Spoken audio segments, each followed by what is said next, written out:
this video, we are going to do the next question of section A, which is what do you mean by financial fragility? What are its indicators?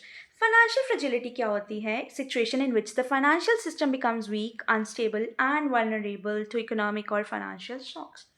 जो हमारा financial system है वो weak हो जाता है या unstable हो जाता है या वनरेबल हो जाता है इकोनॉमिक और फाइनेंशियल शॉक्स के कारण. अब इसके इंडिकेटर्स क्या होते हैं? First indicator is NPS. NPS stand for non performing assets. जब नॉन परफॉर्मिंग एसेट्स क्या होते हैं? These are the loans on which borrowers fail to pay principal या इंटरेस्ट. जो बोरोअर्स हैं जिन्होंने लोन लिया होता है वो प्रिंसिपल अमाउंट देना मतलब नहीं दे पाते हैं या उनका जो इंटरेस्ट है वो नहीं दे पाते हैं.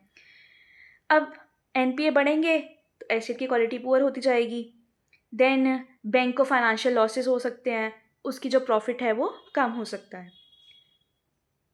अब जितनी ज़्यादा एनपीए की रेशो होगी उतना ही ज़्यादा स्ट्रॉन्ग साइन है कि फाइनेंशियल फ्रेजिलिटी होगी. Excessive credit growth. बैंक्स ने बहुत ज़्यादा लेंडिंग कर दी है कम टाइम के अंदर. अब इंक्रीज़ हो जाएगा बैड लोन्स में, कोई वापस नहीं कर पा रहा पैसा, एसेट बबल्स हो जाएंगे, फाइनेंशियल स्टेबिलिटी जो है वो वीक हो जाएगी.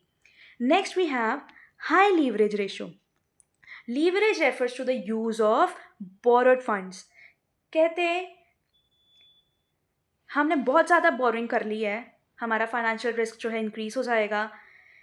Even small losses can create serious financial problem. छोटे लॉसेस भी बहुत बड़ी प्रॉब्लम क्रिएट कर सकते हैं. Then we have our next indicator, which is declining CAR. CAR is capital adequacy ratio. It measures a bank's ability to absorb losses. कि bank कितना loss absorb कर सकता है. स्ट्रॉन्ग कैपिटल होगी तो बैंक जो है वो बैंक को प्रोटेक्ट कर सकती है क्राइसिस के टाइम पे, और अगर कैपिटल कम होगी तो उससे वनरेबिलिटी इंक्रीज हो जाएगी. Next we have liquidity problems.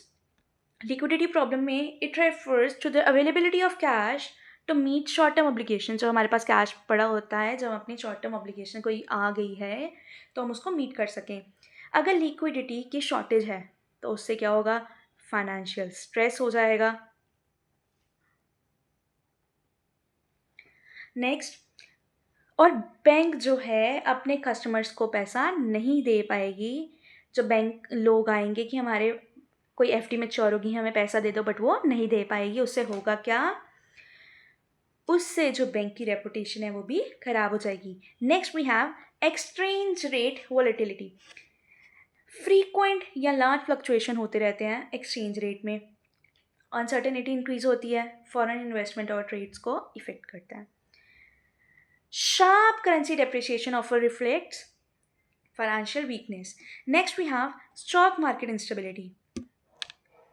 बहुत ज़्यादा फ्लक्चुएशंस हो रही हैं स्टॉक प्राइजेस में. इम्पॉर्टेंस क्या रिफ्लेक्ट करता है? ये इन्वेस्टर की अनसर्टेनिटी. फिर जो है लोगों का कॉन्फिडेंस जो है बहुत ज़्यादा कम हो जाता है फाइनेंशियल सिस्टम में. Next point is high inflation rate. High inflation rate है कि प्राइजेस ऑफ गुड्स जनरली बहुत ज़्यादा राइज हो रहे हैं, बहुत ज़्यादा राइज हो रहे हैं एक ही दम से. तो परचेजिंग पावर जो है वो हमारी बहुत ज़्यादा कम हो जाएगी और इकोनॉमिक अनसर्टेनिटी हो जाएगी वहाँ पे. Simple. BOP problems. Balance of payment problem कब आती है? जब हमारे जो एक्सपेंडिचर हैं वो रिसीट से ज़्यादा हो जाते हैं, डेफिसिट हो जाता है. It leads to foreign exchange. Foreign exchange से शॉर्टेज हो जाती है और इकोनॉमी जो है हमारी वीकन हो जाती है. Decline in foreign exchange reserves. Foreign exchange reserves वो होते हैं जो करेंसी सेंट्रल बैंक के पास पड़ी होती हैं. ये रिजर्व्स हमें हेल्प करते हैं जब हमें कोई इंटरनेशनल ऑब्लिगेशन आ जाता है या they provide protection during financial crisis. Then we have banking sector weakness. अगर जो हमारा बैंकिंग सेक्टर है वही वीक हो गया है, वही पुअर हो गया है, तो उससे क्या कैसे हो सकता है? बैंक फेलियर हो गया, प्रॉफिट बहुत कम हो गए, पुअर रिस्क मैनेजमेंट थी, Weak banks are a major sign of financial fragility. Last but not the least, we have loss of investor confidence. इस सब के बाद क्या होगा? जो हमारे इन्वेस्टर का कॉन्फिडेंस है वो लूज़ हो जाएगा, उसका ट्रस्ट ख़त्म हो जाएगा इकोनॉमी में और फाइनेंशियल इंस्टीट्यूशंस में. इफ़ेक्ट क्या होंगे इसके? कैपिटल जो है आउटफ्लो होने लग जाएगी.